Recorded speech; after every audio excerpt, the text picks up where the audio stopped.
নমস্কার বন্ধুরা, আশা করি সকলেই খুব ভালো আছেন, সুস্থ আছেন। টুকাইয়ের রান্নাঘরে আপনাদের সকলকে স্বাগত জানিয়ে আজকে রেসিপি শুরু করছি। আজকের রেসিপি ডালপুরি আর একটা আলুর তরকারি।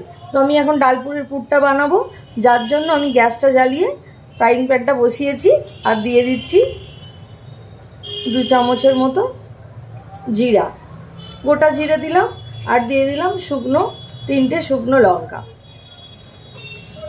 জিরে আর শুকনো লঙ্কাটা আমি একটু ড্রাই রোস্ট করে নিয়েছি, গ্যাসের ফ্লেম বন্ধ করে দিয়েছি। এবার একটু ঠান্ডা হলে এটাতে মিক্সিতে পিষে ডালপুরি পুরটা বানানোর জন্য আমি এই যে মশলাটা ড্রাই রোস্ট করেছিলাম পিষে নিয়েছি। আর ওই 100 গ্রামের মতো ছোলার ডাল আমি সারা রাত ভিজিয়ে রেখেছিলাম, সেটা পিষে নিয়েছি। ডাল ভেজানো আর পেশাটা দেখালাম না, তাহলে ভিডিওটা লম্বা হয়ে যাবে। গ্যাসটা জেলে নিয়ে ফ্রাইং প্যান বসিয়ে কড়াই সাদা তেল দিয়ে দিলাম পরিমাণ মতো। এবারে পেশা ডালটা এর মধ্যে দিয়ে দিলাম। ডালটা ভালো করে একটু ভাজা ভাজা করে নিয়ে তারপরে মশলা, নুন, যা কিছু বাকি জিনিসগুলো দেব। ডালের জলটা অনেকটা শুকিয়ে গেছে। এবার আমি এর মধ্যে একে একে সমস্ত মশলাগুলো দিয়ে দেব। তো দিয়ে দিলাম স্বাদ মতো নুন, দিয়ে দিচ্ছি অল্প পরিমাণে হলুদ, মিষ্টির জন্য দিয়ে দিচ্ছি ওই 1.5 চামচের মতো চিনি, আর দিয়ে দিচ্ছি এই যে মশলাটা আমি ড্রাই রোস্ট করে রেখেছিলাম, এটা পুরোটা দিলাম। এবার আমি ভালো করে এটা জলটা অনেকটা শুকিয়ে গেছে, ডালের পুরটা আমাদের অনেকটাই তৈরি। আর একটু ভালো করে মিশিয়ে নেব। সব মশলা এর মধ্যে দেওয়া হয়ে গেছে। গ্যাসের ফ্লেম বন্ধ করে দিয়েছি। এবারে আমাদের পুরটা রেডি। খালি এবারে ময়দা মেখে লেচি কেটে পুর ভরলেই আমাদের ডালপুরি রেডি। এবারে বানাবো ডালপুরির যে তরকারি, আলুর তরকারি। তার জন্য আমি প্রথমে গ্যাসটা জ্বালিয়ে নিয়েছি। জ্বালিয়ে নিয়ে শুকনো লঙ্কা 3টে দিলাম, 2 টুকরো তেজপাতা দিলাম,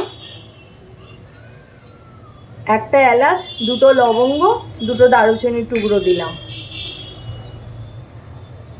মৌরি দিলাম, গোটা ধনে দিলাম, জিরে দিলাম, কতগুলো গোলমরিচ দিলাম। সব শুকনো মশলা আমাদের দেয়া হয়ে গেছে। এবারে গ্যাসের ফ্লেমটা একদম লোতে রেখে এই মশলাগুলো আমাদের খুব ভালো করে ভেজে নিতে হবে। খুব বেশি না ভাজা হয়, তাহলে তেতো হয়ে যাবে, আলুর তরকারির স্বাদ কিন্তু ভালো হবে না। এই মশলাগুলো খুব লো ফ্লেমে ভেজে ঠান্ডা করে তারপরে আমরা গুঁড়িয়ে নেব।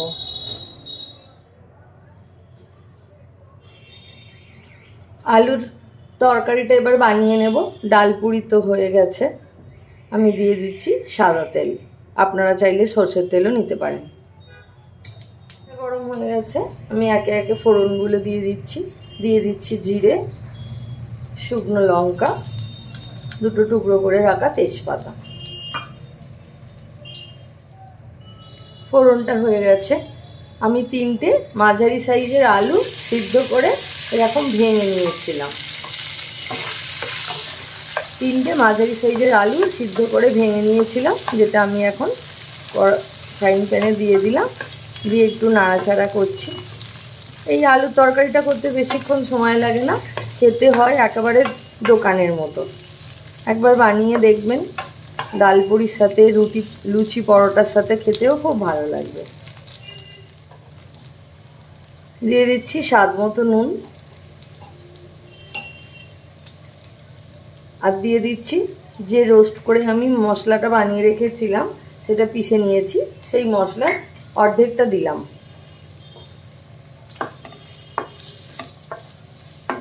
এটা ভালো করে মিশিয়ে নেব। জল একটু গরম করে রেখেছিলাম, সেই জলটা আমি দিয়ে দিচ্ছি। দিয়ে দিচ্ছি সামান্য হলুদ গুঁড়ো আর একটু চিনি। দেখুন আমার আলুর তরকারি অনেকটাই হয়ে গেছে। এই ঝোলটা, এই যে জলটা রয়েছে, এই ঝোল ঝোল মতোটা থাকবে না, এটা একটু পরে একটু শুকিয়ে যাবে।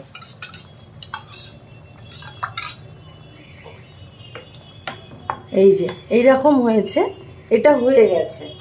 আমি 1 চামচ মতো ময়দা নিয়ে একটুখানি হালকা গরম জলে গুলে নিয়েছিলাম এই গ্রেভিটা গাঢ় করার জন্য, সেইটা এখানে দিয়ে দিলাম।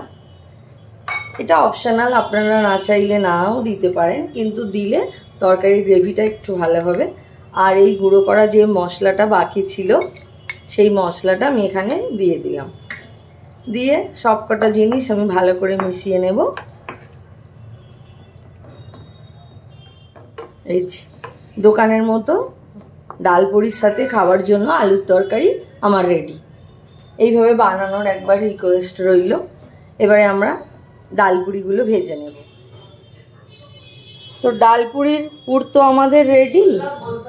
আর এই যে লেচি আমি গরম জল নুন চিনি দিয়ে যেরকম লুচির আটা ময়দা মাখে সেরকম মেখে নিয়েছি।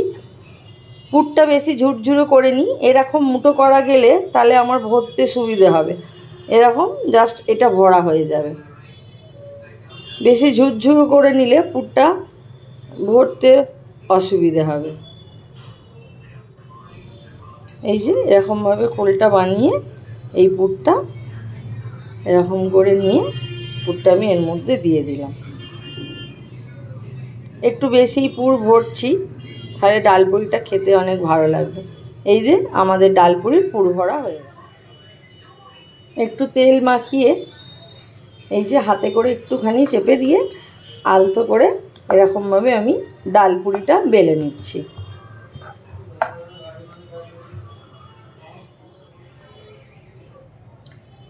ডালপুরিটা ভাজার জন্য আমার সাদা তেল আর ঘি আমি কড়াতে গরম করে নিয়েছি।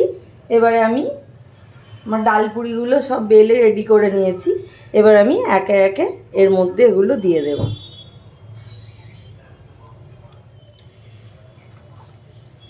দেখুন ডালপুরি সুন্দরভাবে ফুলে উঠেছে আর একটুও কোথাও ফেটে মশলা বেরিয়ে যায়নি। এইভাবে একে একে আমি বাকি ডালপুরিগুলো ভেজে নেব।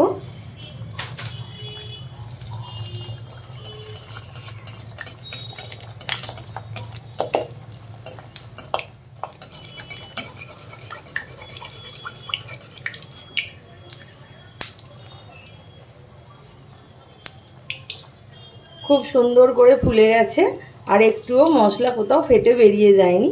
মশলাটা বেরিয়ে গেলে তো ডালপুরির খাওয়ার আর মজাই থাকবে না, আর তেল ওর মধ্যে ঢুকে যাবে। আমার আলুর তরকারি তো রেডি আর এই ডালপুরিও রেডি। তাহলে এই আলুর তরকারি আর ডালপুরি সার্ভ করে দিলাম। সকলে সুস্থ থাকুন, ভালো থাকুন, সকলকে ভালো রাখুন। আজকে তবে আসি, দেখা হবে আবার পরের ভিডিওতে।